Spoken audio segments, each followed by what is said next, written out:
kainin ng ibon yung mga ano natin, alaga natin.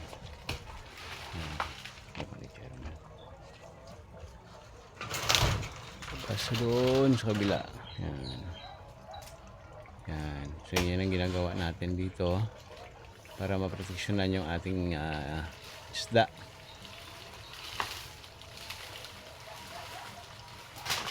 Yan. Hanggang sa kabila ganun din ang ginawa. So ikot tayo dito sa palaisda natin.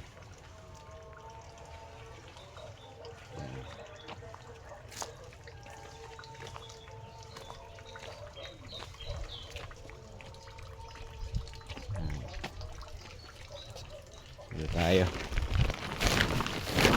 Ano pa ito. So kahapon nagtanim kami dito ng gabi, oh. Yan, additional yan. Alam kita yan. Ah. So, yun, to protect yung ano dito. May ganyan, mabitas si chairman ng dahon ng niyog yan. Yan, kukuha na yung mga dahon ng niyog para doon sa ano natin. Yan.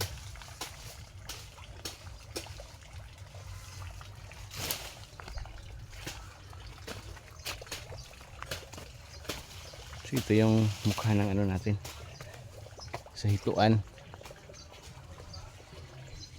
Yan, para maproteksyonan natin yung ating mga fingerlings doon sa predator nila, kasi pag gabi mayroong pumupunta na ano, ibon. Yan. Saka to prevent yung ano, yung init, mabawasan. Yan yung ginagawa natin. So dito kompleto yung ayan na ginagawa ni chairman.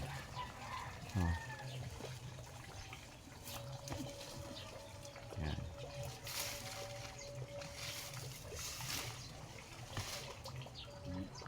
Ganyan. Oh. Para ano, mabawasan yung ano ng ibon, kung paano siya kumuha ng pagkain niya. Yan, sa partner. So dito sa kabila namin meron din. So sa ngayon mainit, ang ginawa namin meron kaming free flowing. Yan. So ito continuous yung tubig natin. Meron kaming sinitong si chairman dito na tubig, yan o. Yan. Yan. Tubig yan. Yan. To support yung tubig. So meron tayong dito 2,000 fingerlings sa area na to. Yan, 2,000. Na-acquired namin sa BFAR 6. Yan. Bigyan tayo ng pagkakataon na makakuha kami ng binhi, similya ng tilapia. Yan. Dito yan. Yan. Ito yung area. So ikot tayo dun sa partner sa kabila. Tuloy-tuloy yung lagay ng protection doon sa ano, sa mga fund natin para maproteksyonan sila doon sa mga predator. Yan. So dito maliit namin palistahan. Yan. Ganyan lang. Ganyan yung pag-awalaga. Meron siya ditong area pa additional. Yung additional namin gagawin dito. Ayan. Yung area na to, huhukayan ulit para dun sa additional area. Dito tayo.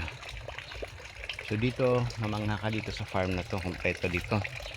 Ang gulay. Maraming gulay dito. May mga patola. Okay na, medyo okay na. Dito may protection na. Yan. So dito may mga gulay. So, langka. Oh. Part ng ano yan, ng agribusiness. Yan. So dito sa farm kompleto, may niyog, may saging. Yan, may mangga, duhat. O yan. Ito yung bunga ng ano, patola sa taas, marami oh. So yan magiging binhi yan. Yan. Ikot tayo. Yan. Doon may puso ng saging doon Pwede kunin namin mamaya paglagyan namin ng ano yan. Bukas na lang. Lalagyan namin ng ano yan, bangus. Yan. Kuha natin may ano doon ng bunga ng ano. Ayan. Puso ng saging. More in fiber naman yan. So dito sa kabila, yun lang. Yan. So dyan na area, mayroon doon kaming 2,500 na ilagay na fingerlings. Yan. So yun na-acquired natin doon sa kaibigan natin sa San Enrique. So binili namin yan piso per peraso. Yung tilapia. Yan. Piso per peraso. So dito, makita mo ito. May mga bunga. Ito may sunod na may gugulayin na kami ulit sa sunod yan. Ito ang bulaklak na to. Continuous yan, mamunga. Continuous. Yan. So farm tour tayo. Si chairman kumukuha pa rin siya ng dahon ng niyog para doon sa ipaglagay doon sa ano natin. Sa protection doon sa mga fingerlings. Yun. Kanyo. Yan. Wala sa daanan. Yun. Ganyan lang. So ganyan din gagawin nyo sa farm nyo kung meron kayong palaisdaan. Yan, to protect yung mga fingerlings doon sa predator. Ganun ang gagawin. Yung mga ganyan. Medyo malalim yung area na to. Pero hindi na yan basta-basta ng ano. Ng makuha ng isda. Ng ibon. So dito na area is around 2,500 din yung nabitawan namin. Yan. So tuloy-tuloy yung cleaning. Meron tubig. Continuous lang yung tubig na yan dyan. Yan. So ito pa lang isa practice pa lang namin to, demo. Practice kompleto dito yung ni chairman, yung tanim niya. Dito tayo. Dito may maliit dito. So dito na area, wala pa bakante pa to. Paglagyan namin ito ng lanay ng mga isda para pag kumuha tayo ng similya, dito kami kukuha. Yan. So dito yung farm niya kompleto ito yo. May mga gulay. Tingnan natin. Okra May okra sa dito. Ito dahon ng kamote, ang ganda Guwapa Yun yung mga dahon ng kamote niya Guwapa. Tapos yung dito, tuloy-tuloy yung bunga ng ano niya Yan. Langka. Tapos dito naman yung tuloy-tuloy yung bunga ng binhi so hindi talaga kinuha para yung purpose niya mayroong binhi. Yan. Bibinhiin yan kasi masipag mamunga. Yan So dito yan yung pag ulan na paglagyan namin ng okra yan dito. Makikita nyo yan paglagyan namin ng okra yan. Yan yung setup ng farm. So ganyan yung setup ng farm. Yan. Lagyan namin ng ng okra. So ngayon initially mayroon kaming mga tanim dito. Yan. So dito yung bakante na yan, pinagtaniman namin ng okra yan Makita niyo may okra dyan Yan. Okra. Yan. So may mga okra yan. So ganyan yung setup dito sa farm. Yan. So ikot tayo, ito yung temporary office namin dito Yan, maliit pa yan. So hopefully magkaroon ng magandang anihan para meron kami pang additional financing doon sa aming mga alaga. So hanggang doon sa kabila. Yan. Tayo farm tour tayo. Doon sa kabila si chairman. Yan. So tuloy-tuloy yung paglilinis doon sa area natin. Nililinis namin para maganda tingnan. Yan, dito kaya mainit ngayon, kaya dito naman malilim naman dahil maraming puno. So tuloy-tuloy lang. Yan. Ganyan yung ng palaisdaan.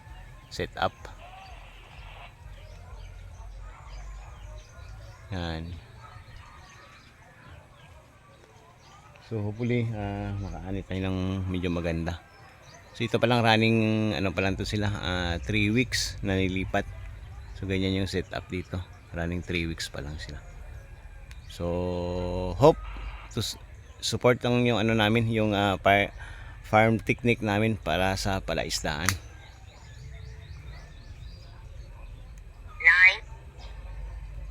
10. So meron tayong ibang communication kit dito. So ginagamit namin ito pag malapitan lang. Doon sa kabila yung isa, tawag tayo. Iba yung frequency ng ano natin, yung kabilang radyo. So baguhin natin yung frequency sa kabila. Yan, Romeo Charlie, Romeo Charlie. Yun ganyan. Ilang bago ata yung ano niya, frequency niya. Bago na. Ayun na. Bago tayo yung ano mo, frequency mo, hindi nagbago doon sa radyo mo? Hindi nagbago? Romeo Charlie, Romeo Charlie. Yan, doon sa kabila. Yan. So, thank you. Hope supportahan niyo yung channel namin. Tilapia and Hito Aqua Boys. Yun yung ano namin, YouTube channel namin. Tapos yung Facebook page namin, yun yung Tilapia and Hito Aqua Aqua Farming 2026. Yun yung Facebook page namin. So thank you. Susunod naman ay update namin kayo din sa mga project namin ni Chairman.